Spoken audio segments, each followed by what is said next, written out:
The Jon Anik and Kenny Florian podcast. Jon Anik and Kenny Florian. I fucking love them. I can't get enough of them. Let's hear that Boston next. Big jab there from Duffy, and Frank Mir is hurt now. Down goes Duffy, out cold. Frank Mir does it again. Rock'em sock'em robots here. Oh my goodness. Hyperbole. They're a couple of absolutely self-involved bullshit artists. Here are your hosts, Jon Anik and Kenny Florian. Your boy's hurting, Ken-Flo. I'm not going to sugarcoat it today. You're going to hear a lot of Kenny Florian's voice this week, by the way, because he was in Stockholm, Sweden when Conor McGregor made his UFC debut April 6th, 2013. You probably remember it well, Flo. I do. I had heard about Conor prior to that, and I was looking forward to seeing how he was going to compete in his debut, and man, did he deliver. You did a great job, and in large part, I think, in some part, I should say, because you knew that there was hype, right? Like you were locked into that fact. And our whole preparation process as commentators for the UFC has changed so much since 2013 when we didn't have a pronunciation guide or we didn't have time with the athletes. But do you remember why I was pulled from that show? Do you remember? I don't. So my wife was due with my second daughter, Tatum, on April 22nd, 2013. Okay. And if I had known that Conor McGregor was going to go on to become the biggest superstar in UFC history, I would have said, I'll be back if you put – I'm not pushing out the baby, you know? Cody, what do you have? Or you're not liking this? I'm saying you're not going to like it when you get home after all this you've been spewing. Yeah. That's okay. She does not listen to the Anik and Florian podcast. She did throw my children in front of ABC last night at 3 p.m. Eastern and sent me the video. My son Hunter's probably like, what is going on? Like, why is my dad there and not here? But it was very cute to see my daughters like take their iPad up to the TV to try to record it to show their friends. Awesome. All right, deep breath. Good to be with you. Sunday, January 17th, episode 284 of the Anik and Florian podcast. And Flo, maybe one of the biggest episodes we've done in the 6-year history of this show. It kind of feels that way when Conor McGregor is fighting, but also because last night was truly epic. It was the first UFC Fight Night on ABC, and that is where we begin headlines. And before we get into any superlatives and trying to put this singular performance of Max Holloway's in context, Kenny, I just want your thoughts on the fight. You like this matchup quite a bit for Max Holloway. You picked him to win by decision. He was dominant. He was better than ever. What did you think of Max Blessed Holloway over those 25 minutes against Calvin Kattar? He just drastically exposed the lack of footwork from Kattar. Kattar's a very dangerous guy when he's able to plant his feet and sit. And if you're in front of him, Kattar's going to mess you up. The dude can rock. Max Holloway's footwork, his ability to get in and get out, and his versatility really was the difference. Here's the problem. It only got better as the fight went on. Once he gets into his rhythm, dude, it's going to be extremely difficult to disrupt and stop that momentum that Max Holloway can create out there. And again, listen, everyone was talking about experience. Kattar has a lot of fights under his belt. Big fight experience is a big difference. It's the only thing that trumps experience. And when you fight at a high level and you've been there and all eyes are watching, it's just a whole different cup of tea. And I think that for Max Holloway, he thrives during those conditions. And again, if we look at Max Holloway and all the title fights that he's had and all the big fights from, defeating Jose Aldo not once, but twice, and stopping him not once, but twice, and having 17 fights in the UFC at featherweight and 17 wins at featherweight in the UFC now, that is a whole lot of experience to deal with. And boy, did Max Holloway completely use everything, not to mention, and you talked about this before, but all the frustration and all the ups and downs that he's dealt with over the last few days or last few fights, he brought that into that fight against Kattar and made Kattar pay for all of it. most featherweight wins in the combined history of the UFC and the WEC. Jose Aldo with 18, but Holloway has 17, and all of those are in the UFC. You know, a lot of those featherweight wins for Jose Aldo did come in the WEC. Now, he has far more featherweight title defenses than Max Holloway has, but of course, the two head-to-head wins for Holloway, certainly a feather in his cap when it comes to the greatest featherweight of all time conversation. But one thing that was really alarming for me on the Kattar side was that he had been hit with more significant strikes, Kenny, in his UFC career than he had hit his opponents with. And I think because he has been able to get some of these elite featherweights out of there, then maybe the scorecards don't factor into the equation at night's end. Or excuse me, the statistics, I should say, don't factor into the equation. But what would you say about Kattar defensively? It seemed to me like he was kind of backing up on the same plane, but he was awfully hittable last night. And I don't want to take any credit away from Max, but what would you say defensively on the Kattar side? Right. Well, you already identified one of those things that, you can't just attack and defend in straight lines, especially against a very versatile and dangerous striker like Max Holloway. He's going to corral you and he's going to get you up against the fence. He's going to make you pay. And that's exactly what he did. And I think with Max Holloway, he had the shorter reach. I think a lot of people thought that Kattar would be able to tag him more than he did, but it just wasn't the case. Also, just showing up and doing this and staying there, you got to move your feet. You got to move your feet. You got to get angles and you got to get to the center of the octagon and give your body space in which it can move. And backing yourself up against the fence is never a good idea, especially if you don't have the ability to respond with counter shots. And Kattar just doesn't really have that in his arsenal. And Max Holloway just completely took advantage of that.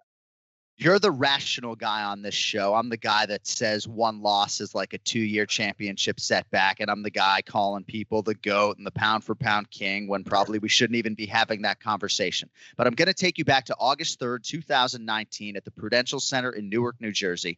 Dominic Cruz and I are walking out of that arena after Colby Covington put it on Robbie Lawler. Not only did he throw almost 550 strikes, Kenny, but I think he attempted 20 takedowns. And I was just blown away by the offensive output to such an extent that I felt like it was the most impressive performance I had ever seen in person in my life. And this took that to a new level, right? Max threw over 150 more strikes, or over almost 200 more strikes than Colby Covington did. He attempted over 700 strikes. And I'm not sitting here asking you to compare this performance necessarily to Conor McGregor versus Eddie Alvarez, which I was not in the building for, or Adesanya versus Costa, or Dos Anjos, I think, had a lot of really dominant 25-minute efforts against Robbie Lawler and other people. But to me, I was shaking after the fact, Kenny. Like, I was shaking for a half hour. I've never had that type of overwhelming emotion after a fight. That was the greatest singular performance that I've seen in that seat in 10 years. Oh, it was definitely one of the best performances that I've seen in a main event in the UFC. I think that Max Holloway raised himself to a different level that night, and I think we're seeing more and more of what he can do. I think that anytime you see someone throw that many strikes and still seem like they can go another 5 rounds, you kind of just get your head scratched and going, who is this guy? What is this guy made of? Holloway is something special. He always has been. In my mind, I think he's still the champion, and this is no disrespect to Alexander Volkanovski, who was a tremendous fighter. And a lot of times, I'll say on Twitter yesterday, that is the best featherweight in the world, or is the best featherweight to ever compete in the UFC, and people freak out. That does not mean that Volkanovski is not a great fighter. That does not take away from Conor McGregor's win that he has over Max back in the day. But this is a guy in Max Holloway who is consistently getting better, who is consistently adding weapons to his arsenal, and is showing it on Fight Night. You know what I mean? It's like you get these guys in training, be like, oh, they talk about this guy. He's so amazing in training. He could do this and that, but you don't see it on Fight Night. Max Holloway has the ability to really show all of his skills on Fight Night. I mean, he's looking away. He's not even looking at Kattar, and he's landing left hands and jabs, and he's talking. I mean, again, maybe that was a little risky, right? But this is a guy who, he thrives off of, or really grows off of his emotions that he brings into the octagon. And that's a rare thing. I think emotions kind of take away from a lot of people's performances, but Max Holloway just seems to zone in, unlike a lot of guys. The Diaz brothers, you can say they do the same, but Max Holloway is really something special in that regard. I think you put that well. And for Rylan Lazarez and all these coaches, criminally underappreciated doesn't even begin to describe it, right? It's never about me. It's always about us with those guys. And if you go to my Instagram page, I laid out all the UFC records that Max Holloway just shattered. Total strikes attempted, 746. Previous record, 541. Just absolutely insane output over 25 minutes. Wow. And Kenny, it's interesting because I remember when I think you and Michael Bisping are hosting UFC Tonight a few years ago, and Holloway's unable to fight Khabib Nurmagomedov, and people are trying to write the book on the guy's career at that point in time and thinking he might be done. You know, he's absorbed some trauma and the weight cuts and everything else. Look at him now, right? Look at him now. He's 29 years old. He's one of the greatest fighters in UFC history. There's no question about that. It's amazing what he's done. And again, it should be the norm, but it truly is not. It is extremely rare that you see a fighter of the quality of Max Holloway that continues to evolve, that is continually looking at his fights and noticing weaknesses and filling in those gaps. Max Holloway is something special. He showed it against Kattar. My concern, I'm sure we'll get into it, but my concern is for Kattar after a fight like that. I mean, those are the kind of fights, John, that could literally change a person. And that was an unfortunate beatdown for Calvin Kattar. And my concern is that perhaps he won't be the same. I hope that he's able to take a lot of time off after this fight. Let's just stay on that for a second and then promise me that we can circle back to Max Holloway. But I do believe that fight should have been stopped in round 4. I know that that opinion dovetails with that of UFC President Dana White. I'm not exactly sure what Herb Dean needed to see. And again, the outcome was an eventuality. I also think there's some criticism to be levied at a friend of mine, his head coach, Tyson Chartier, who didn't at all think about throwing in the towel. And I do think it's tough, right? Because Cal has been building since 2007, Kenny, to this moment, essentially. And he found himself 2 fights away from the ultimate prize. And they feel like their athlete has enough power to maybe get Max Holloway out of there. But Holloway's never been knocked down in his UFC career.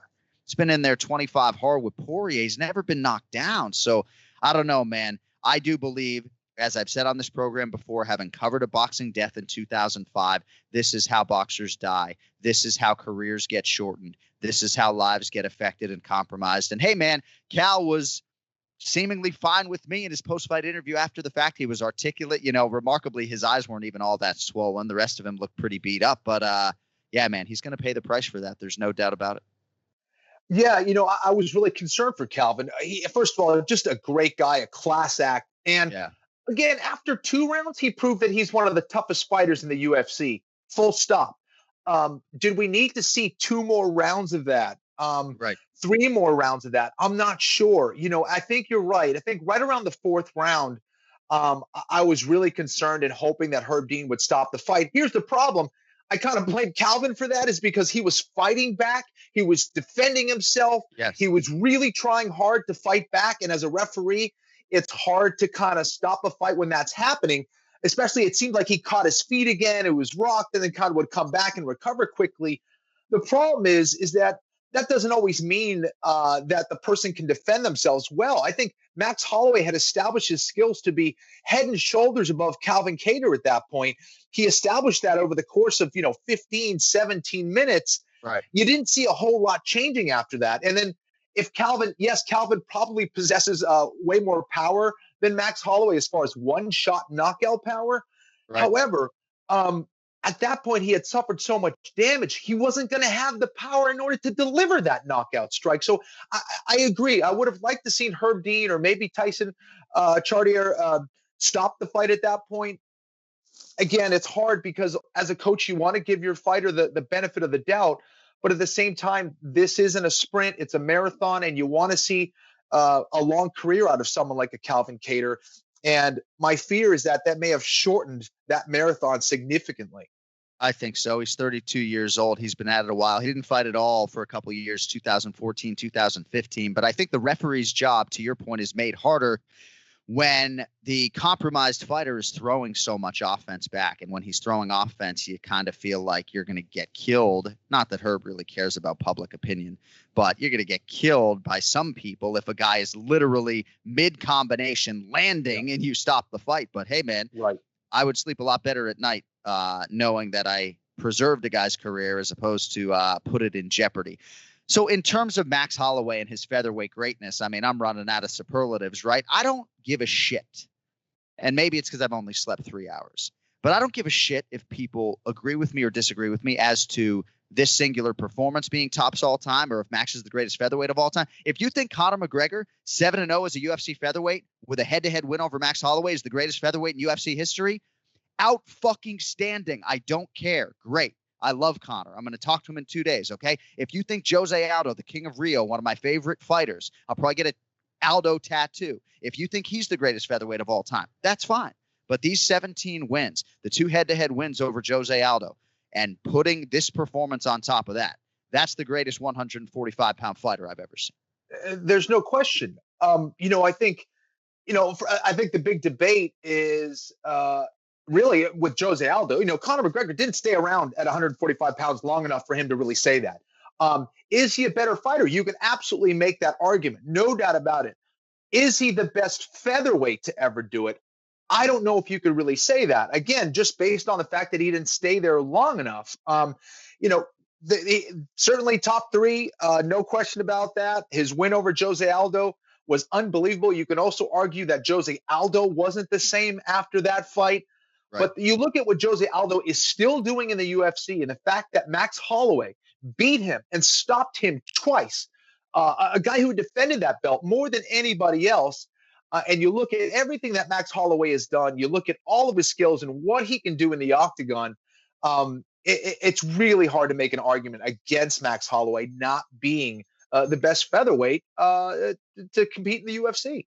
3 successful title defenses for Max Holloway in his first run. I guess his only run as UFC featherweight champion. He was the interim champion, and then he became the undisputed champion, defended the belt 3 times. But yeah, Conor 0 defenses. And when we get to Poirier and McGregor later in the program, Conor's 1-1 at 155 pounds in the UFC. It's a crazy number. I think Conor is one of the best pound-for-pound fighters to ever grace that octagon. Right. Of course, I think he's actually underrated as a fighter, but you can't argue with the numbers. He's 1-1 at 155 pounds, and he's never defended either of the titles that he won. And those are just numbers that the McGregor fan base is just going to have to deal with. And I'm just going to have to deal with my jiu-jitsu coach, Pahumpa Ken-Flo. I don't know why I'm bringing this up now. He comes up to me and he's like, hey, can I talk to you about something?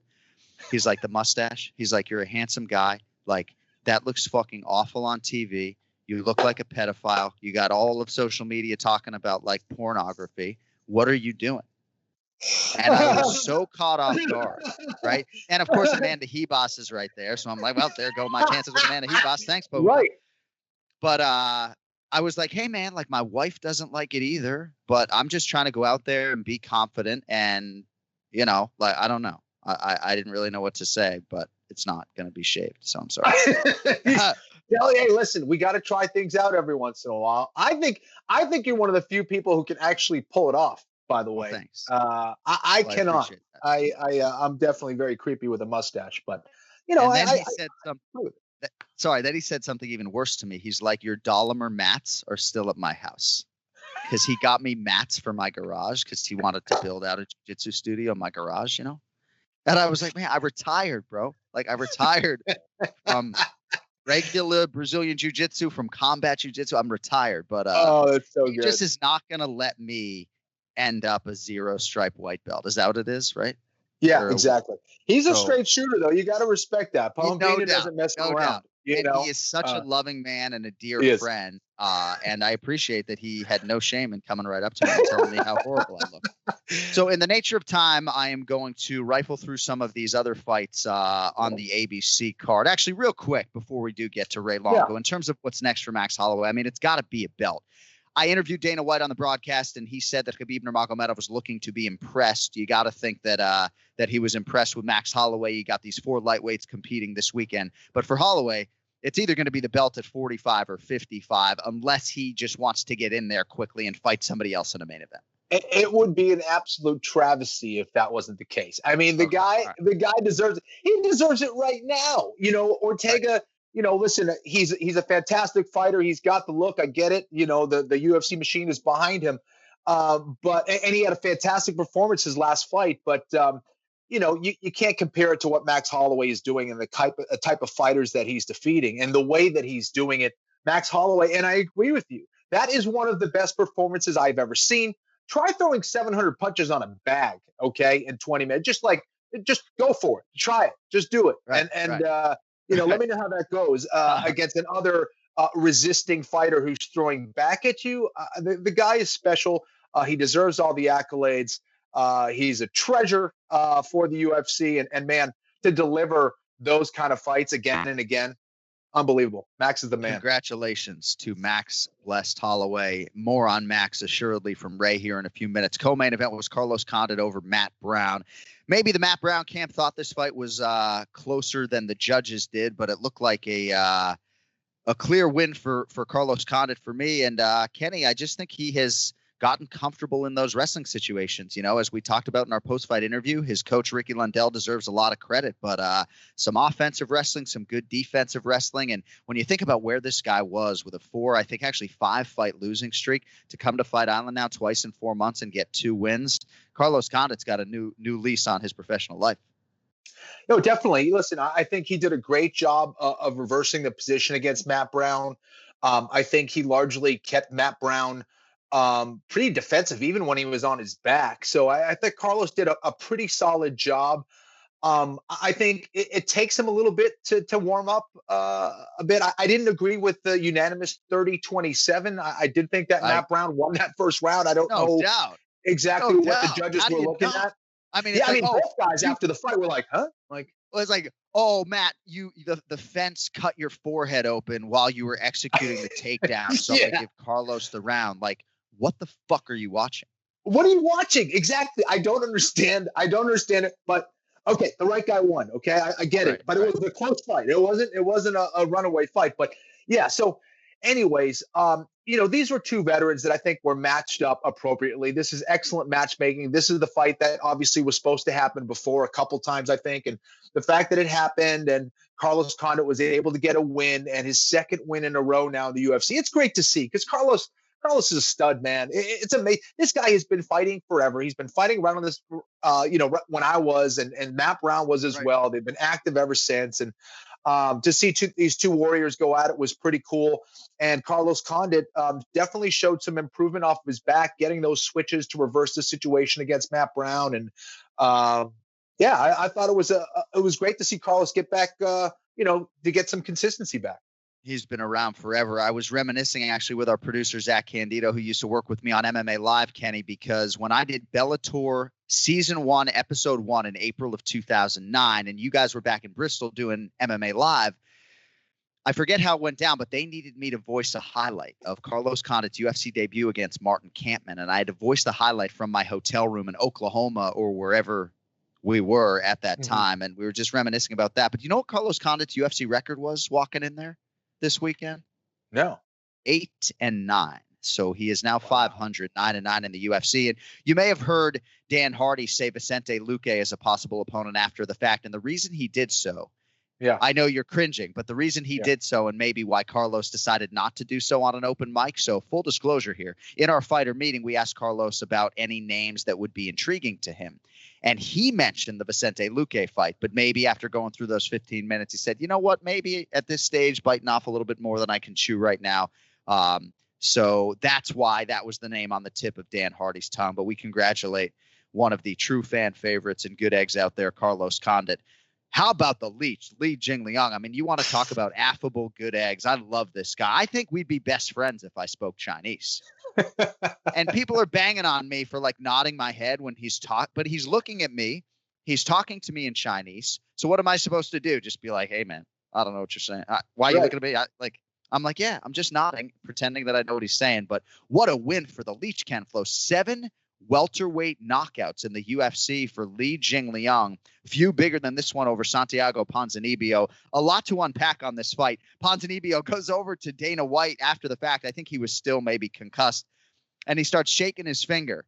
And it was like, so after the fight, I'm talking to DC, and DC's saying he went over there as if to say, like, no, Dana, that doesn't count. I mean, that doesn't count. We're going to do that again, like next weekend or something. But what were your thoughts on the featured bout there between the Leech and the artist formerly known as Genchi Boa? That'd be nice. It's like backyard basketball where you're like, no, that didn't count. Right. That didn't count. We're going to erase that. No. Right. We're going to go back, reverse these. And, listen, hey, to your credit, listen, they say like 80% of communication is nonverbal, John. So there you go. There you go. In your face, Nice. fans. Okay. All right. So anyways, I will say this, Ponzinibbio looked very hesitant. I saw a guy in Li Jingliang who was, fainting a lot. He was a little jittery, which was throwing off Ponzinibbio big time. Ponzinibbio looked very hesitant entering. Why? Not necessarily because of Li Jingliang's feints, but also most fighters don't know how to get in without getting hit. And you can see there was a fundamental problem with his head movement. Instead of ducking under, he stayed tall. So he landed a nice jab, stayed tall, and went back and went right into the hook of Li Jingliang. And man, was that a hook. I mean, it was just placed perfectly. It was a picture-perfect shot. And it laid him out, man. I mean, there's nothing you could say after that. I think what Ponzinibbio was saying was like, hey, listen, they stopped the fight too early. I've come back from shots like that before. The referee's got to give me a chance. Now, that is kind of true for anyone who saw him on The Ultimate Fighter. He came back from some of the most insane fights that I've ever seen. However, he was out. His legs were not moving. His eyes were not there. That was absolutely an appropriate finish. Unfortunately, I thought Ponzinibbio was going to win. I thought he had a lot of advantage heading into that. But to me, you got to question, hey, was that ring rust? Was that hesitancy because, either he had some kind of injury heading into that fight, like his lead leg looked a little off. I don't know what was going on there. I don't know, but maybe being away from the octagon hurt him there. I saw Li Jingliang who liked this matchup. He turned it into a battle. He got him into close quarters, and he made Ponzinibbio pay for it. And hopefully Santiago learns from that. I think Ponzinibbio put a lot of pressure on himself to make a major statement and try to sort of make up for lost time. I also am not sure that he didn't underestimate Li Jingliang. And if you saw Li Jingliang fight Neil Magny in March, it was arguably his worst performance. So I think a lot of us maybe should have been of the belief that Lee was going to really put forth a good effort here and try to distance himself from that result, because he went on a great run, finished Eliseo Zaleski dos Santos. Li Jingliang, far and away the most accomplished Chinese fighter on the men's side in UFC history, and he certainly set himself up for a big one next. And you're right in terms of what Ponzinibbio's mentality was. He kept looking for a replay, trying to find one on one of the big screens to see if indeed it was a premature stoppage. It was not. All right, Ray Longo in 60 seconds. But Pigskin fans, the moment you've been waiting for all season long is right around the corner. And DraftKings, the official daily fantasy partner of Super Bowl 55, is bringing back their golden ticket giveaway with up to $55 million in prizes up for grabs. All you got to do to get your share of these huge prizes is enter DraftKings free Super Bowl prediction challenge. Once you submit your picks, you will get a free instant prize up to $25,000. And if you have the most predictions correct, you could win the top prize of $1 million. So download the DraftKings app now, enter the free prediction challenge, answer questions like who'll score last, and boom, get ready to make it rain. DraftKings has paid out over $7 billion to its players since 2012. So they know a thing or two about big paydays. So here is what you've got to do right now. Download the DraftKings app. Use promo code AFPOD to enter the free $55 million Super Bowl prediction challenge. Everyone gets an instant prize, up to $25,000 just for playing. The promo code is AFPOD. Enter the free $55 million Super Bowl challenge only at DraftKings, the official daily fantasy partner of Super Bowl 55. That is code AFPOD on the DraftKings app right now. Terms, conditions, and eligibility restrictions apply. See DraftKings.com for more details. All right, get your bets in now. Did Ray Longo get a haircut? I am saying he did not. Let's get to the Ray Longo Minute. It's now time for the Ray Longo Minute. I want you to punch a hole in his fucking chest. That's what I want. The Ray Longo Minute. Starring Ray Longo. The Jon Anik and Kenny Florian podcast. Ray Longo is one of my best friends in the world, and that's why we're honest with each other. I was just saying before you came on that Pahumpa, my jiu-jitsu coach, just thinks I look awful with a mustache, right? And I'm going to, full disclosure, I have said at times that I don't think your hair looks good. I think you have now gotten past another awkward stage, and I actually think it's starting to look good again. Don't get used to it. It's coming off.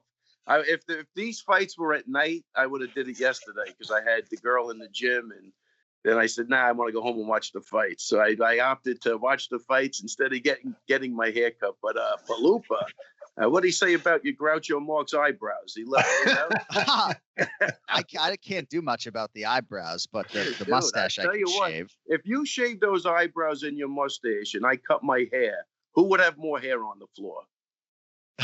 Who would have more hair on the floor? That's a shot. I mean, you're taking a fucking shot right off the top of the Ray Longo minute today. I have often said, though, because the eyebrow maintenance is insane, right? I've never waxed my eyebrows, but it's like I can go to bed, wake up, I have one eyebrow instead of two, right? So I have often said if I ever got like 6 months off of TV, I would wax them flush off my face and they could just start growing back casually. Dude, that is man, I'm jealous. I'm jealous of your eyebrows. Thanks. I've had a lot of women compliment my eyebrows over the years, but didn't help me close the show necessarily, but they like the eyebrows. Well, you would have closed if your wingman was Ken-Flo. I guarantee you that. Look at these. I was going to say, look at these eyebrows. These things are something special. These you guys look at these things. Dude, I could donate these. The ladies have always loved Ken-Flo. Okay. I don't know why, but look at that sophisticated smile and the ambiance that guy brings into a room is phenomenal. What a shocker that he married a model that is 25 years younger than he is. All right. So I will say though, as good as the hair looks right now with the hat, it didn't look great in your little mid session with Aljamain Sterling. But how is Aljo doing? He's coming out guns blazing, Kenny. Guns blazing. Yeah, he is. Was that passive aggressive? I don't even know. Is that considered passive aggressive? So Aljo's there's a lot, man, looking good. No, to get back to your question, off to a great start. It's great to have him back in the gym. It's just fun. We had a really great week, and I just hope he continues and he stays healthy, man. He's looking really, really good. Love what I'm seeing. There's a lot of love for you, of course, here on Fight Island. And one of your biggest fans, I think, is Eric Nixick, who has been working with Aljo in Las Vegas. Yep. And I know he's doing so with your blessing, obviously.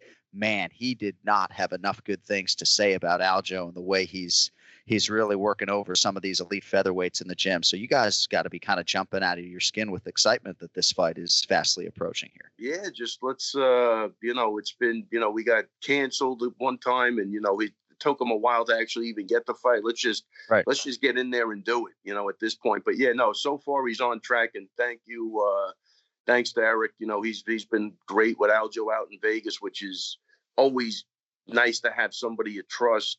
Right. And he's not here. Right. So that's really great. And, my schedule kind of hopefully won't be that bad. So I'll be able to go out there a little early too. So it'll be great. I'm really excited. He's off to a great start. And Aljo sends me those sparring rounds from out there. There's some really good guys, before the fight got canceled that he was moving with. So, really good stuff, man. I'm excited, and his head's in the right spot. And man, I'll tell you what, after a night like last night, who's not inspired to fight or hit the heavy big? The gyms are full today after watching Max Holloway put on. I am blown away by what I saw. I really thought Kattar's boxing was going to be able to, stymie the guy. And it just, wow, couldn't be anything but the truth, man. I almost like for Kattar was almost, wrong place at the wrong time. Because if people want to know what in the zone was, go watch that fight. I just can't believe what I was looking at. It was nonstop, and it was nonstop even after the fight. Like the guy was even in a fight. I mean, this was superhuman. I think I didn't see it going that way. I thought it was going to be more like the Dustin fight, where there was a great fight, but the guy's boxing would have more of an effect. But even, the guy was like Superman. He'd get hit. It didn't even matter. Like it just, that was in the zone, man. That was just crazy what I was looking at. Ray, conversely, John and I were discussing, whether they should have stopped the fight or not. It was tough because Kattar kept fighting back. But as a coach, if you were coaching Kattar, you were in his corner. Would you have stopped that fight at a certain point? And I know it's a difficult question, but he was fighting back, but he was taking a beating throughout that fight. What would you have done? I mean, I think what I would have done is I would have said, listen, you got the first 2 minutes of maybe like round 4 to show me. Like, you have to, let's go for it. To go out on your shield, but you got to go for it. You can't just sit there and keep taking punches. You know what I mean? And I think I would have taken that approach, and then I probably would have stopped it. But I would have given the code red, and let me just see. You keep going forward, go for maybe. He does have the power to get to have maybe made a difference, even though on that night it didn't look like that. But I would have probably just given him an ultimatum and see if that could have sparked him to just, know. But I just think the volume and the variety and the up and down and the mixing in, with the kick he could not get started. And then before you know it, you're behind in the punch count like 80 punches. This was crazy. This was insane to me. And, again, hats off to Kattar, man. He just, showed his toughness that we knew he had anyway. Yeah. That is a great point about you in terms of the early deficit. It was like before you blink, he was just way behind in the fight. Kenny, I know you have thrown in the towel in your coaching career, I believe, or stopped a fight, if I'm not mistaken. Is that not true? And I guess I'm just trying to turn the question back around on you. No, I don't know why I thought maybe for one of those Kurt Pellegrino fights, but no, he just lost the fight. He didn't throw in the towel, but I haven't. But I think as I've, matured a little bit and seen a lot of fights, and I've seen guys come out of a fight and never be the same again, it has changed my perspective significantly. I didn't, for me, it was like, don't even think about stopping the fight. I'm not going to stop a fight for a dude who wants to keep on fighting, and that's that. And I've changed over the years because, you know what? Like, you only have one brain, and you hear these stories and this and that. And, you want someone to be able to function. And when you see that kind of disparity in skill, I felt like after that 4th round, it should have been considered at least by Kattar's team. But and Kenny brings up a great point, John, is that if you asked me this 20 years ago, I would have said I wouldn't have stopped the fight. So you're right. As we evolve and mature and we get more data and you've seen more casualties, you start 100% start thinking about, let me save the longevity of this guy's life. Like, and I think that's a really good point. But like, again, so just to compare it, 20 years ago, I would have told you definitely not. Now I would have said, look, man, let's just, because, the problem with Kattar is that he does have the power to get you out of there. Right. So, if he, put it this way, if that was a guy that never had a knockout in his life, I'm stopping the fight. Maybe after like the 2nd or 3rd round, but then, you're kind of right. But he does have that shot. You were kind of waiting for it, and he was throwing. He was throwing back, and you're thinking maybe he lands it. Right. I mean, I tell you what, the main thing in that is the way that I'm going to say Holloway had like a little bit of a reach advantage, and holy shit, did he use that advantage? Was crazy. Like, you could see even when Calvin was trying to swing back, he just wasn't there. He was just far enough out of range not to get hit. And man, I'm telling you, I'm blown away by that. I really am. I could not believe that. Just, it's funny because, I worked with, Aljo sparred that day, and I said, who do you got? And he said, we broke it down. He had Holloway, and he said, I think, he could use his kicks, his wrestling. And I go, I think he's going to want to box with him. That's why I said, I think that's who he is. And he's going to give Kattar the chance to do whatever he does best. And that was part of my reason. That's what happened, yeah. Right, and that's what he did. He beat him at his own game. But it's funny, when he was getting in the ring and then when he was in the octagon, I mean, I'm sorry, I text Aljo, I go, man, this guy looks loose. I go, I'm starting I go like this. I go, I'm starting to switch to the other side. He puts back laugh out loud because I'm like, wow, this guy. Because people can talk and you're going to see something different. But look, this guy's had weight cut problems. He's had problems years ago, not years, but maybe 2 or 3 years, 4 years, where he had a medical intervention had to happen. I've never seen a guy, and I'm just saying, even losing the title, losing the dust, and getting maybe mentally out of this whole thing. I'm done with the title. I just want to fight. this guy somehow comes back, and I'm blown away. I really am. I don't know what I was looking at. It was just a great superhuman performance. It was just flawless and freaking nonstop for 5 rounds.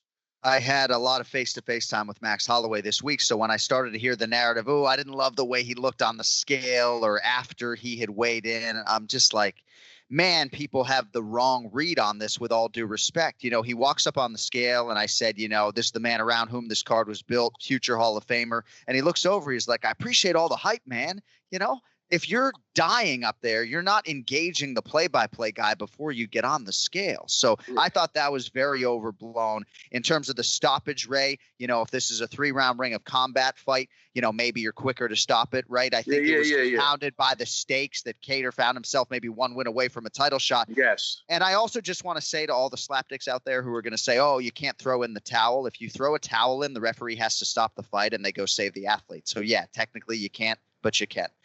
Hey, Ray.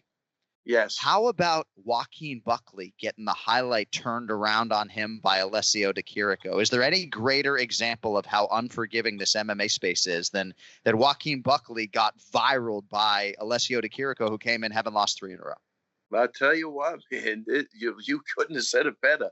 Unforgiving. You know, some days you're the hammer, some days you're the nail. You know what the That's my saying favorite word. No, but you know what I'm saying? The Like, hammer. that was crazy. That was look. First off, just getting back to everything, you couldn't have had a better main card for ABC for the first time on ABC. I mean, everybody has to agree with that, right? I mean, the show starts off with a knockout. By the end of this card, I don't even know what that guy's name is. You're right. You know what I'm saying? And it was Eric's fighter. You know, what a great knockout. What a good to start the card off, and then. Man, then the next fight, then the next fight. You know what I mean? It was what a great card. And you know what? Another thing is, and I think it was a great tribute to guys that have been around for a long time. I thought Carlos Condit never looked better in his life. Yeah, and you had 2 guys. I thought the matchmaking was phenomenal. 2 guys that were older. But here's the difference. They both wanted to win. You don't know who's going in for a payday anymore, who just wants to get in and, check a box off, you know what I'm saying? These guys are sending their performance, whatever the terminology is, mail it in. These guys wanted to win. I thought it was a great matchmaking, and I thought Condit, man, I really thought somebody settled him down. I thought his combos were crisper. His wrestling looks better. I mean, he's 36 years old. He looks like he's in a great spot, this guy. I don't know. So, and then Holloway fights, and I forget about that fight. You know what I mean? Right. It was one of those nights where who the hell's getting the bonus, man? It was what a great night for the UFC, and what a great night for ABC. I mean, I don't think it could have went any better. I haven't called a lot of Condit's recent fights. I know Kenny and I did several early on. Kenny and I actually did a 3D broadcast, I believe, for his interim championship win over Nick Diaz. We did like a movie theater broadcast for UFC 143 back in the day.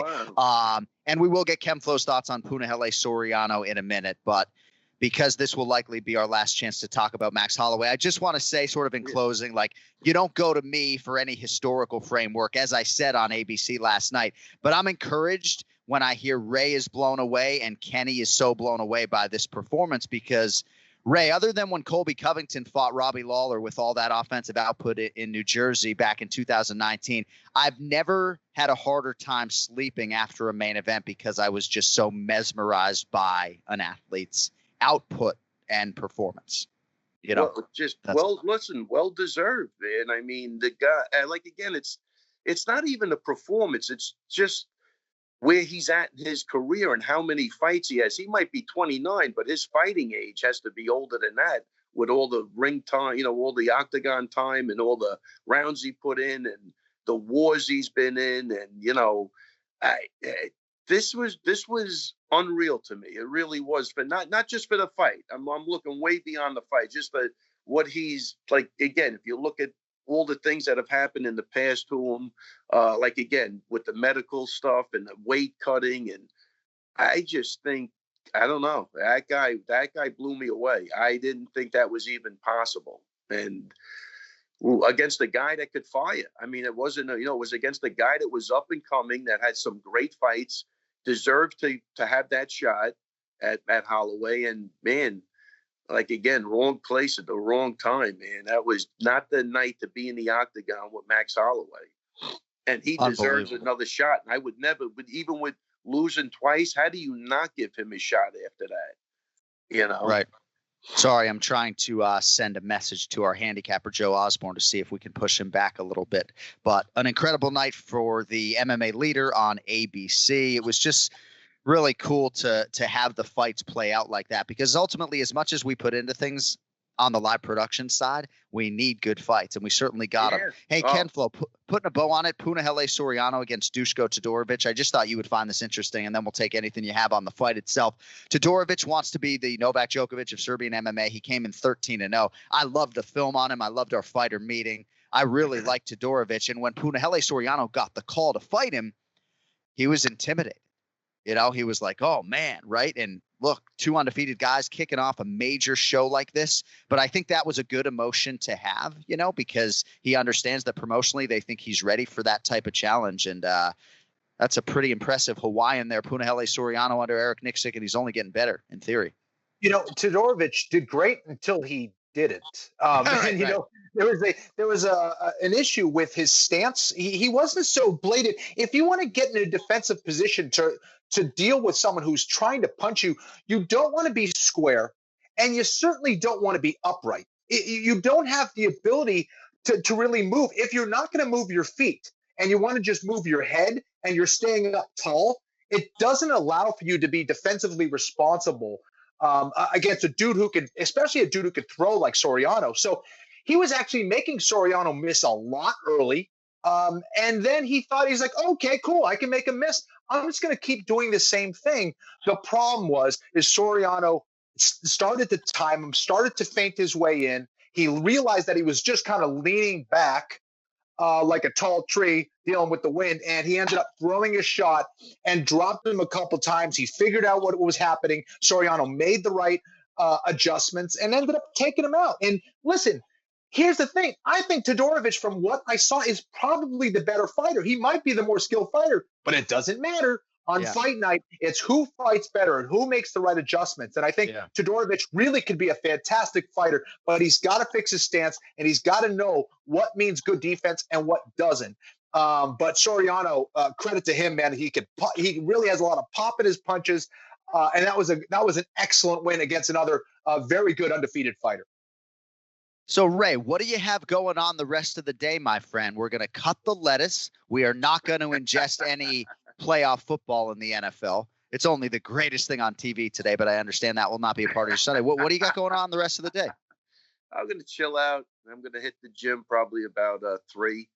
Grab a workout with a couple of guys. And that's going to be it. It's a nice mellow day for me. I love it. Somebody on the ground here suggested you as a pothead. I said, Ray doesn't smoke weed. You got him mixed up with that Sarah cat, baby. Right? I can't have this conversation in my living room. What's that? Oh, are your daughters home or no? Everybody's home. Everybody's home. And whose hair is longest? Just kidding. Oh, yeah. Mine. But forget about the pot. What about, what I loved on ABC when they went back to Cosell and Muhammad Ali? Yes. What great interactions. And amazing. I wasn't a big Ali fan back then, but man, did I grow to love this guy. Man, he really had something to say. He was a man of conviction. He held to his beliefs till the day he died. And it was great. Just watching that old stuff. I don't even know if you guys remember that, but that's really what I grew up on was, Wild World of Sports, like we talked about last week, and I like that Dana, they put the commercial in with the, people from different places, but fighting's in your DNA and all of that stuff. And, Kenny, what's not your DNA? Being told to take out the garbage. That's not, I know. You know what? Tell me about it. I look in the DNA playbook. Yeah, I didn't see that, but that's not your DNA. Fighting, that's in your DNA. But I don't know, whatever.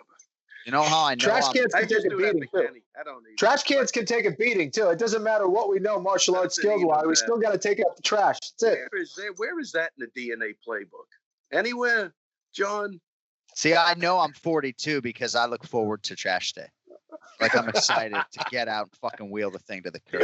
I forget all the time. I honestly forget, and I get, emasculated for it. All right. Well, on social media, it is at Ray Longo MMA, and we look forward to the haircut and the Aljamain Sterling noise and everything else. And we will talk to you next Sunday or Monday when I get back to the United States of America. All right, buddy. And the shout out to my man, the Steamroller. Big fight. Oh, for him. shit. I forgot. Fighting. You guys tried to. Come on, don't screw the Steamroller. The guy. It's on my goddamn script. It's the first thing. It's the first thing. The kid's a great kid.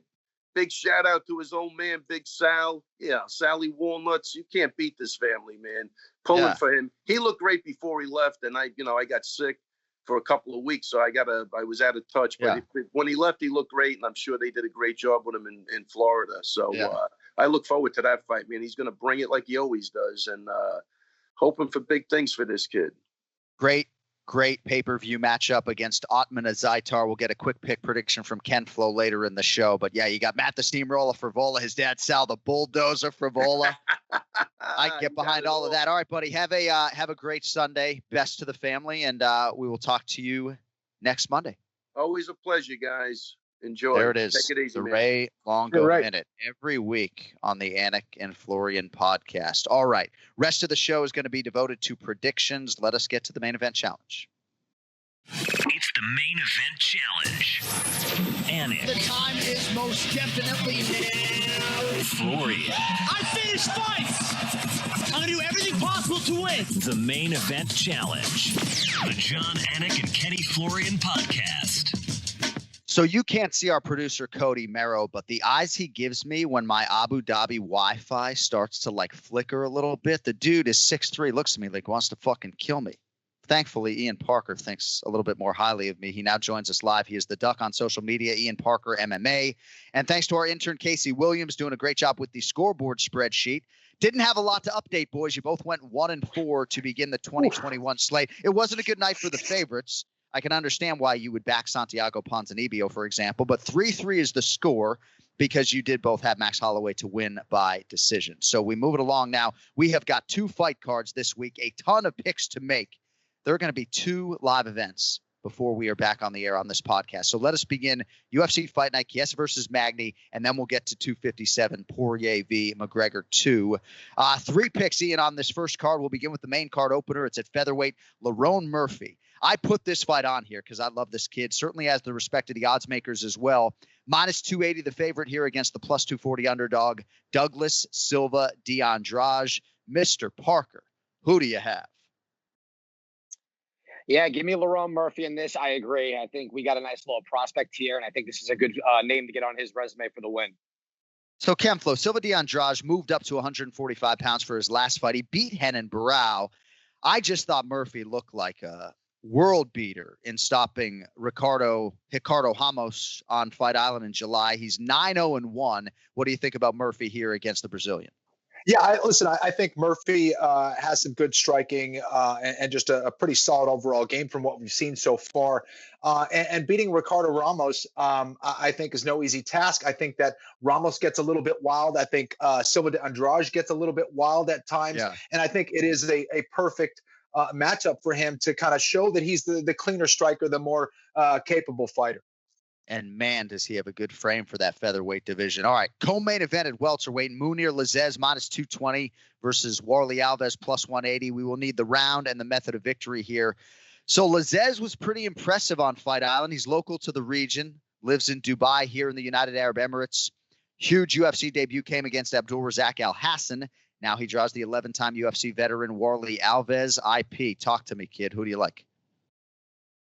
Well, look, Alves is no joke. He's fought a lot of top guys, and whenever people count him out, he tends to rise to the occasion. However, Lazzez showed us something in that last fight against the guy Hassan that we didn't really think was going to happen that quick. I think he wins here. I think this is a good test, a good build. I think he's going to finish Warlley Alves in the second round by TKO. Round 2 TKO for Mounir Lazzez. Kenny, you and I called many of Warlley Alves' early UFC fights. To Ian's point, he's been in there with Kamaru Usman. He did have that win over Colby Covington back in the day, but entering this one off a loss to Randy Brown, and that was all the way back in 2019. So a layoff and a tough proposition in Mounir Lazzez. Talk to me on the co-main. Well, listen, I think if Warlley Alves is smart, he's going to try to take this fight to the ground. We don't know exactly what Lazzez can do, especially off of his back. I think that would be the easiest path to victory. We don't always see that executed by a lot of mixed martial arts fighters. Bravado comes into play a lot of times, but I do think that Lazzez is a very dangerous striker with a lot of different tools. And if he's able to keep the fight standing, I do think that he will get the win and get a stoppage over Alves. I'm going to go with Lazzez here. You got a round for me with that stoppage, brother? Let's go round one. Outstanding. I hate when y'all do the same fucking round, if I'm being honest. Yeah. And I'm not calling these fights, by the way. I chose round two. I know. That's why I'm glad he chose round one. I got it. And if I don't, Casey Williams is going to track that shit because he's the mathematician. But for the first time, as an aside, since Dominic Cruz fought Cody Garbrandt, I am going to be in the arena this Wednesday night and not calling fights for the first time since 2016. So I'm going to be able to text you boys. So I'm excited for these particular selections because I'm actually just going to be a fan until I host the post show after the fact. All right, main event. Ken-Flo is going to lead us here. Neil Magny -135, Michael Chiesa +115. 24th UFC start for Neil Magny. And once again, he's got a long winning streak in tow. This guy's incredible. 3 in a row, 5 of 6 overall. Chiesa's also won 3 in a row. And that included a win over Rafael Dos Anjos pre-COVID in January. Ken-Flo main event, close on paper. Who wins and how do they get it done? Yeah, and I see this fight being close as well. I think that Chiesa could pose a lot of problems for Magny, especially if he's able to get those takedowns going early on. I think that will kind of let us know whether he's going to find the range and find the ability to clinch up Neil Magny and take him down. I think that Neil Magny does an excellent job because of that long reach of establishing that jab and keeping guys on the outside. And he has improved his wrestling to the point where I don't think it's going to be necessarily easy for Chiesa to get him down. However, Chiesa does most of his best work up against the cage. And that's what he's going to have to do. I think it starts and ends with Neil Magny's footwork. If Neil can stay in the center of the octagon, get that jab moving, and move laterally in association with that jab, I think it's going to be a long night for Chiesa. I think he'll keep Chiesa off balance and get the win. That's the way I'm seeing it. I see Neil Magny getting the win by decision. I don't see a stoppage here necessarily, but I think Neil Magny is going to do enough to really hurt Chiesa, keep him on the outside. And I think this is going to kind of let us know whether this is a Neil Magny that could maybe challenge for the belt in the near future. Right. I think he's that good. I also think Chiesa is that good. If Chiesa is able to go out there and make quick work or make a relatively easy time of taking down Magny consistently, I think Chiesa is one of those guys that could challenge for the belt as well. So I'm really curious about that fight and to see how this one plays out. I agree. I think it's a great main event. You can see it on ESPN Plus and ESPN.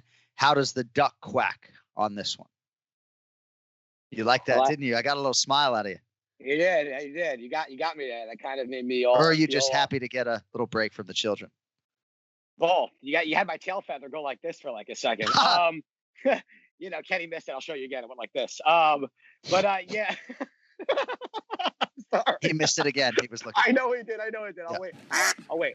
There you go. So he laughed twice, but didn't even look. He just knows I'm funny. It's great. But look, I think Neil Magny gets this by decision as well. I actually think this fight is not as close as what we think. I think Neil Magny is a little bit on a different level than Chiesa. And I'm just going based on level of competition, the way these things have gone.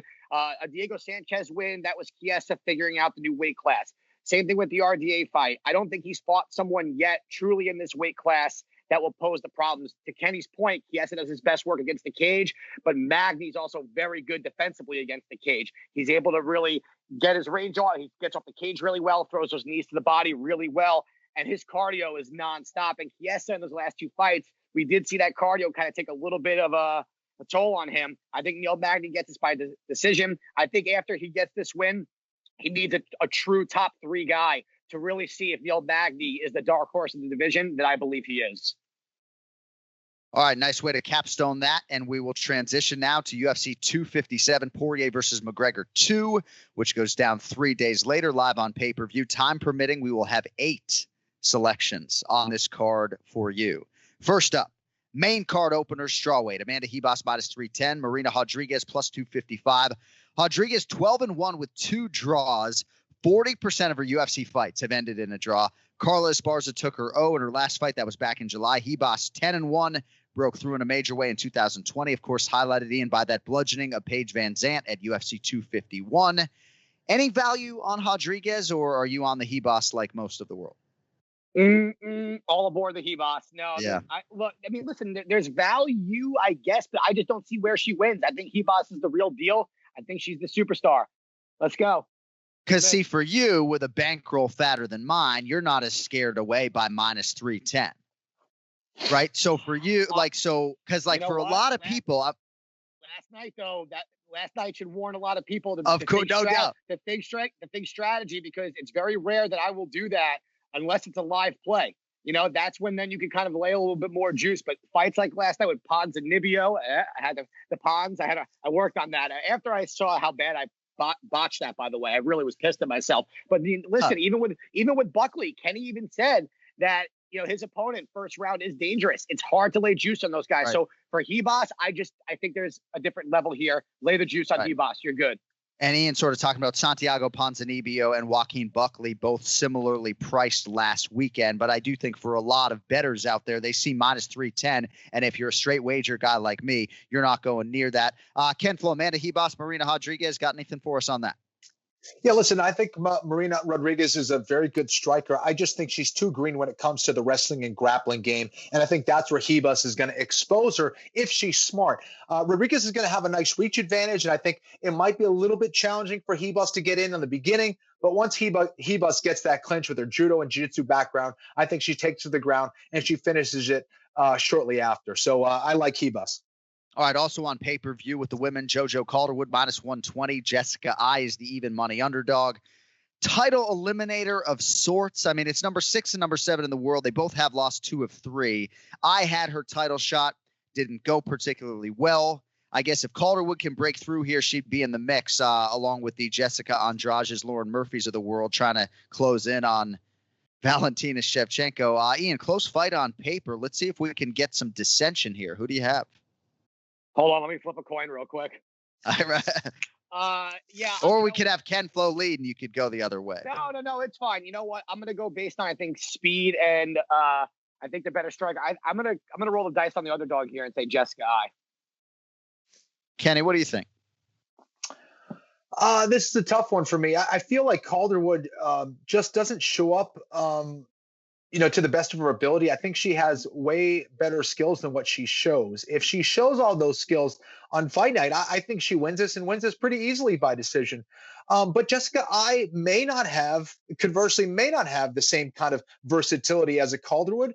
But she does. She's a competitor, man. She shows up and she fights hard.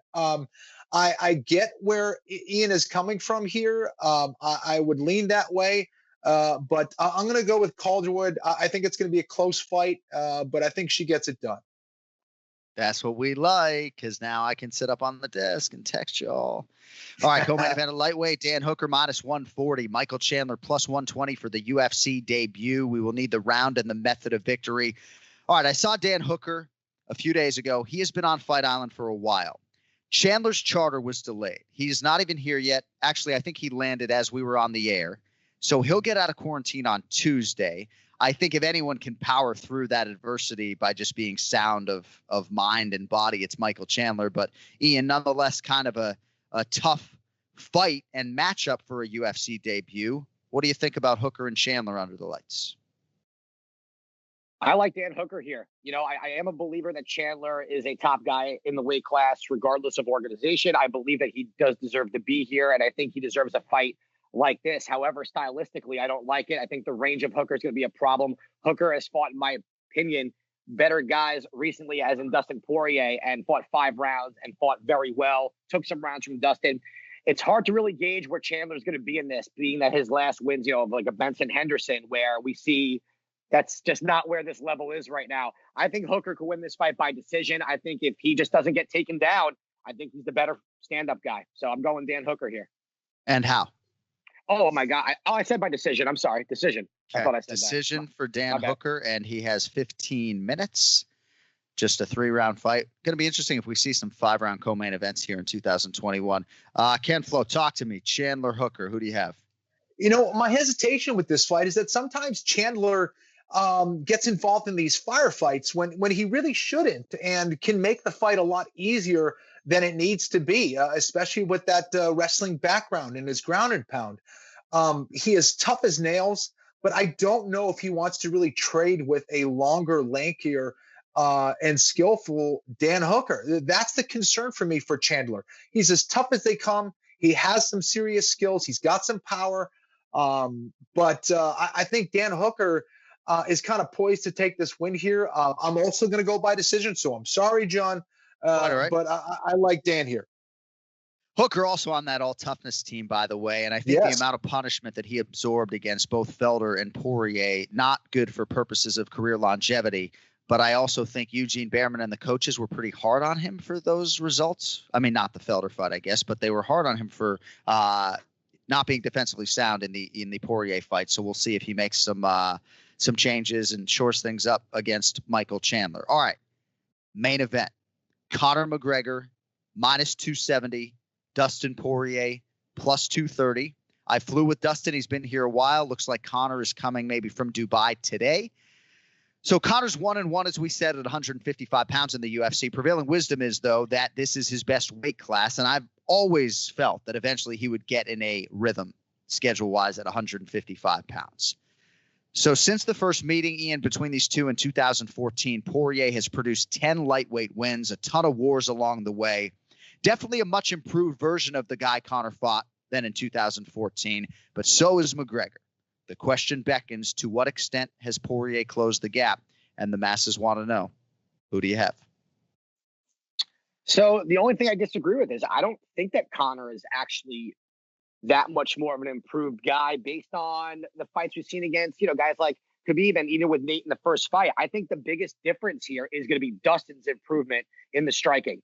Emotionally, maturity, way different than the first one. He wanted to go in there and knock off Conor's head. This one, he doesn't. He just knows how big of an opportunity this is for him to get back to the title. Like he said, he tasted that interim belt, and now he wants the real one. And he knows he's got to go through Conor McGregor. Payday, superstar status, everything.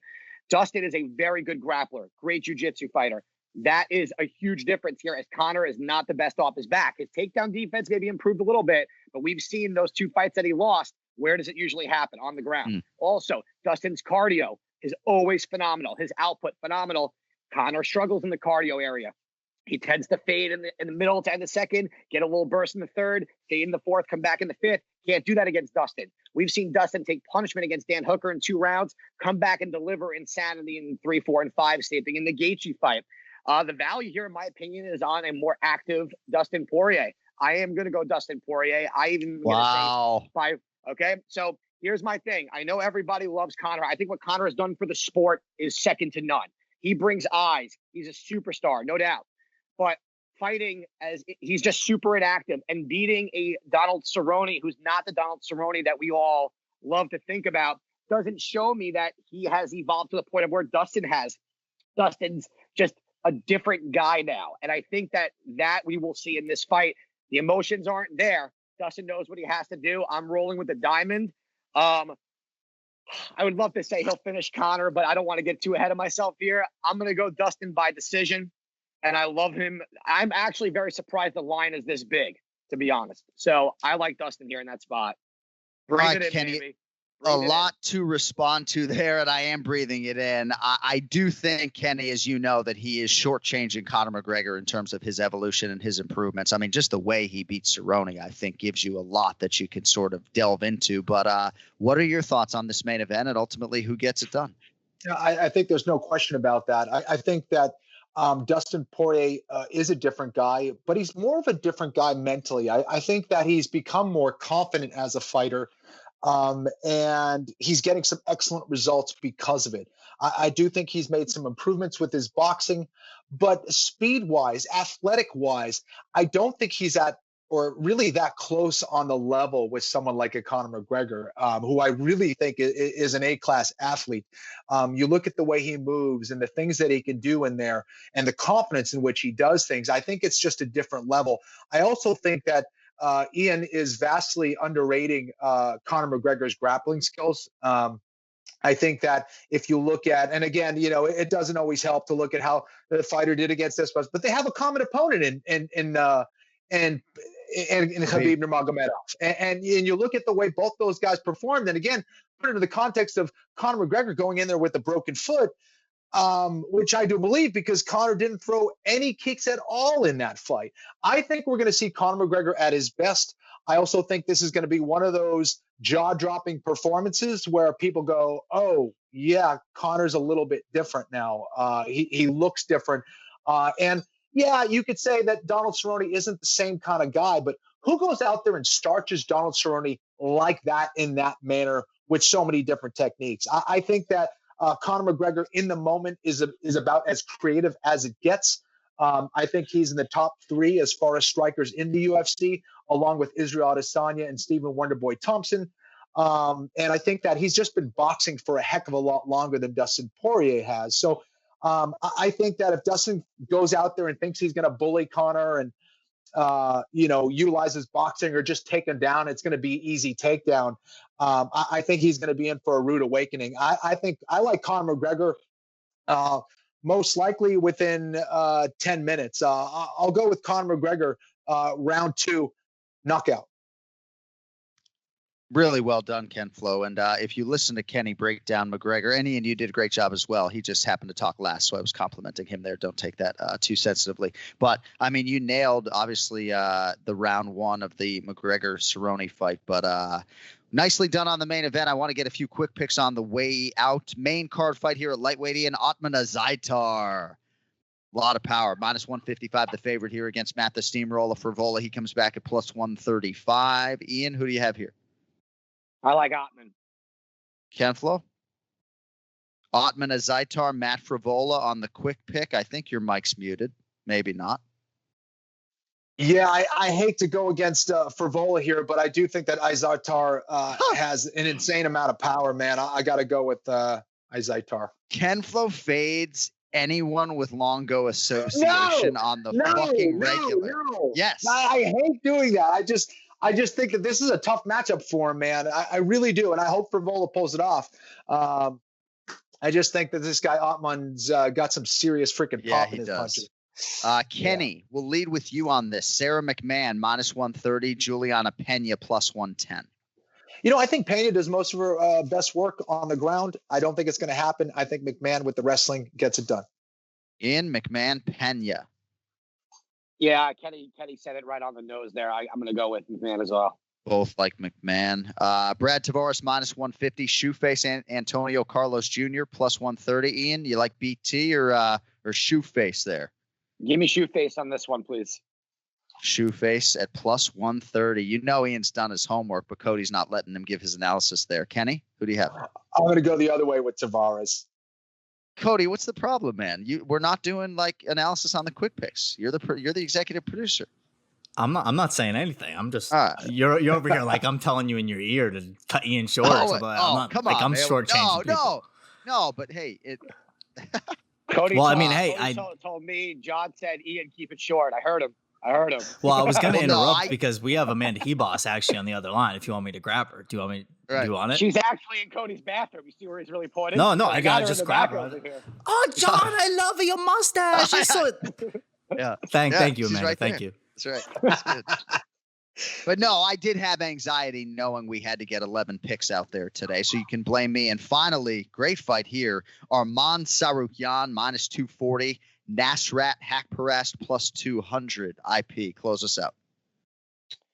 No, I like Arman here. I like him as a prospect moving up. I think this is a good matchup for him. Kenny, you like Tsarukyan at all? Tsarukyan, the Armenian.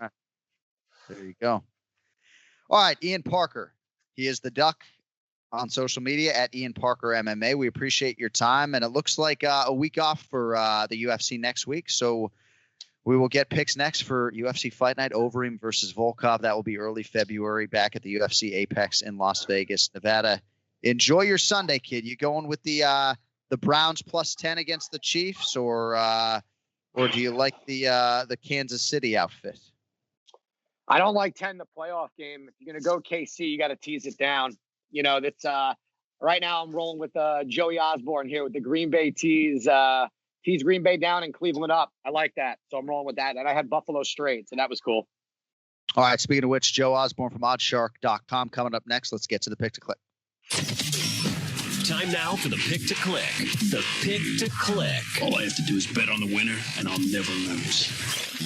The Jon Anik and Kenny Florian podcast. All right, today's pick to click is brought to you by my number one destination, Oddsshark, your source for the latest odds from leading authorities, expert editorial content, and detailed matchup picks with expert in-depth analysis for each game. Their free stats, numbers, and trends will help you make the sharp picks on game day. Head over to Oddsshark and start playing like a shark today. That is Oddsshark.com. Don't forget the second S. And now with us, as is customary during a monumental pay-per-view week, Oddsshark sports betting analyst Joe Osborne. On Twitter, you can find him at JTFOZ. On Instagram, it is Paper Chaser Joe, Paper Chaser J-O. What's up, my friend? Not much, man. What a card that was yesterday. And we have another massive sports weekend upon us. Of course, we had the McGregor fight. Then on Sunday, we had the AFC title game, the NFC title game. And I got to also throw in here, I started a family karate class with my 3-year-old son next Sunday morning, guys. So, watch what you say in the comments section, listeners of the show. So, I'm going to be bringing some skills here. So be careful. Karate Joe. You both will be taking part. That's outstanding. Yeah, the absolute basics. And that always, with little kids, I'm sure you're the same, John, as you try to introduce them to a bunch of different stuff. Me being the big sports guy, it's going to be all the team stuff. And then the martial arts, you got to learn some self-defense being a little guy coming up, right? Just when you thought the Paper Chaser J.O. Instagram account couldn't get any better, hopefully there's some footage on there. I actually found a bigger fan of yours than even me. It's my twin brother. He is just so happy with all of your work with these teasers. And I know you have another one in the NFL today, which you can see on his Instagram page right now. And by the way, full disclosure, you were all over Max Holloway in the minus 135 range last night. I know how juicy that price was for you, so congrats on the cash there. But in the nature of spinning things forward, we got a big one, obviously, this weekend. It's Conor McGregor in the minus 270 range or so. Dustin Poirier on the comeback plus 230. What do you think about Conor coming back, and how do you handicap this fight?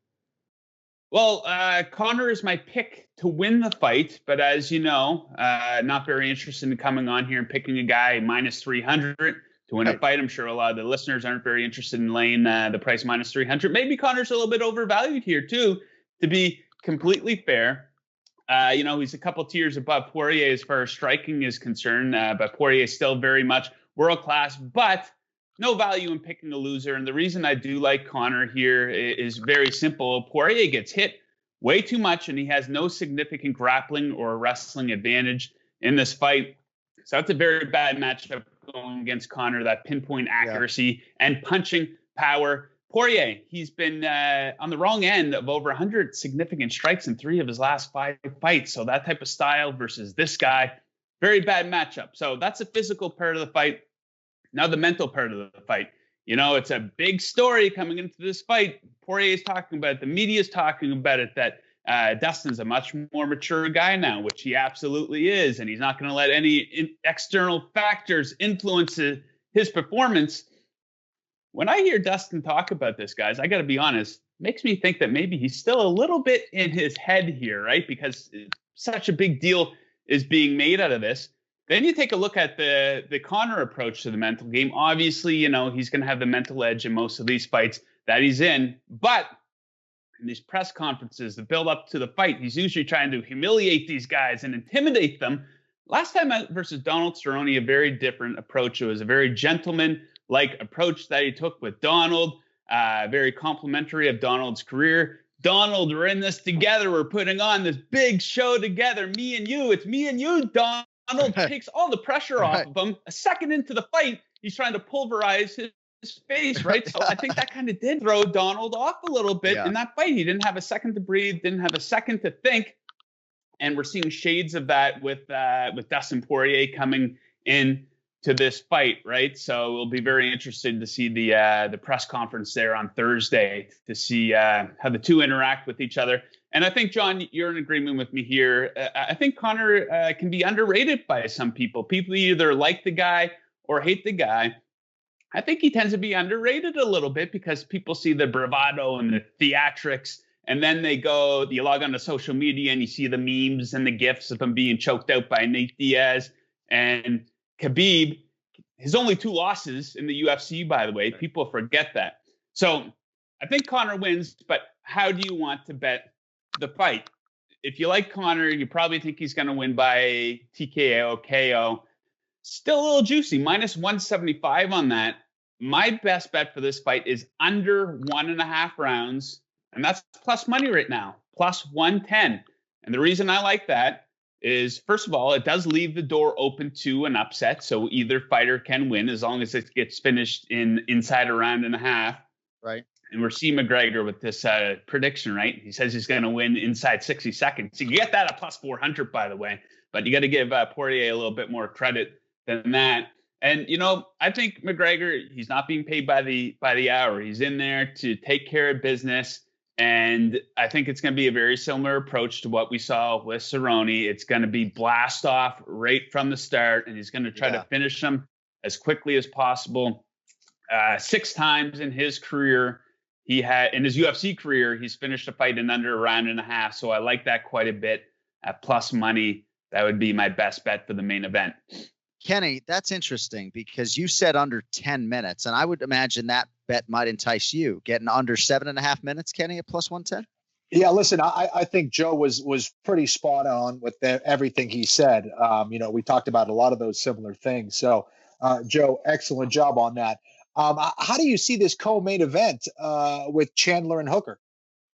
First of all, I thought that Hooker was going to be the underdog when the fight was first announced. And I was actually looking forward, hey, I can't wait to bet on Hooker as an underdog here. But he's a slight favorite here, minus 120. So not a whole lot of value. And it's kind of a bit of a coin flip fight. We don't know a whole lot about Michael Chandler. The hardcore fans do. You can go back and watch his work in Bellator. But it's kind of risky, right? We've seen MMA veterans later on in their careers make their UFC debuts. We have dozens of examples of this. And we've seen some very mixed results. Sometimes they don't show up, right? So it's kind of like betting an NFL game week 1 of the season. We know what people are capable of, but we don't know if they're going to bring that. Right. But I do think this fight has decision written all over it, guys. So I like the over 2.5 rounds at minus 120. I don't think that Chandler can KO Hooker, and Hooker hasn't been submitted in over 10 years, so I don't think that's a possibility. And then the other side of it, I think Chandler plays this fight incredibly safe. He's got a ton of pressure on him coming into this fight. If you look at the card top to bottom after McGregor, I'd say Chandler has the second most pressure on him. So I think he's going to play it safe, and he's going to lean on his wrestling. If he looks at tape of Hooker's last 2 fights versus Poirier and Paul Felder, why would he want to get into a firefight, a striking war with this guy? I think he's going to try to avoid that at all costs. So I think he's going to lean on his wrestling. I think that's going to chew up a ton of clock. It's going to limit the big striking exchanges because Hooker, he has pretty good wrestling defense from what I've seen. So over 2.5 rounds, minus 120 for the co-main. It's a pretty good spot, I think. I think Chandler's going to play it safe and probably not going to be a very exciting fight like we're used to with Dan Hooker. You have done your homework this week, as usual, my friend. Sorry, my phone is ringing in the hotel room. The only one who calls me when I'm on the road is Bruce Buffer, so I'm going to fucking kill this guy when we get off. How rude. How rude, man. Joe Osborne, you can track his every move on Twitter at JTFOZ and, of course, on Instagram. I just love the energy. Paper Chaser J.O. Joel, my friend, enjoy the rest of your Sunday, and we'll talk to you next month in advance of UFC 258, and I will talk to you, I believe, tomorrow on Guys and Bets, if I'm not mistaken. Absolutely, John. I'm going to absolutely grill you. A ton of tough questions, some gotcha journalism, so you're going to be in hot water, so come prepared for that. Yeah, ask me if Dana White and the media are going to get along better this year, and ask me about criticism of all of my broadcast partners, because that makes me really happy to have to answer those questions. Hey, appreciate your time, my man. I'll see you tomorrow. Awesome, guys. Thank you. Good luck, and good luck to all the listeners. Thank you very much. There he is, Joe Osborne, joining us as usual during a pay-per-view week from Oddsshark.com. All right, before we get on out of here, Ken-Flo's YouTube channel, again, if you're looking for some amazing jiu-jitsu videos, I mean, I'm the guy who really needs this shit, right? The problem is I have to take notes when I watch, which isn't always ideal when you got kids running around. But that's not the kicker on today's show. The kicker is Ryan Hall, because he finally got one of these elite featherweights to sign on the dotted line, and it's the ever classy Dan Ige. So I love both of these guys, Ken-Flo, but presumably if the calendar aligns, you will be in Ryan Hall's corner, and you got to be happy, obviously, to be facing a guy with a resume and just a good attitude like Dan Ige, you know? That's right. I mean, listen, this guy's a Brazilian Jiu-Jitsu black belt.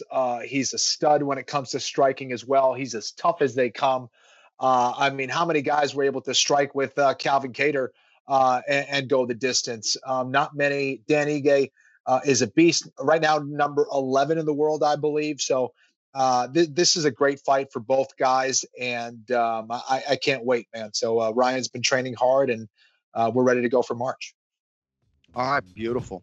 We got to get on out of here. I am exhausted, folks. Thanks to everybody, though, for all the feedback on the ABC broadcast. Thank you all for subscribing to the Anik and Florian Podcast YouTube channel. Hit that like button. Is that what I'm supposed to say? Tell your friends. We continue to add more content to the channel, though. I can tell you that. I'm doing a video podcast with Paul Felder. It's called F&A. And, of course, remember the show with Bilal Muhammad and Jason Anik airs live every Thursday at 8:30 p.m. Eastern Standard Time. With all of that, for our executive producer, Cody Merrow, and the legend, Ken-Flo, Jon Anik, signing off here from Abu Dhabi. Thank you all for watching, for listening. We'll be back next Monday. We'll recap the big one, UFC 257, Poirier versus McGregor II. Remarkably, now just 6 sleeps away. We will talk to you next week. Until then, don't text and drive. Yo, fucking later.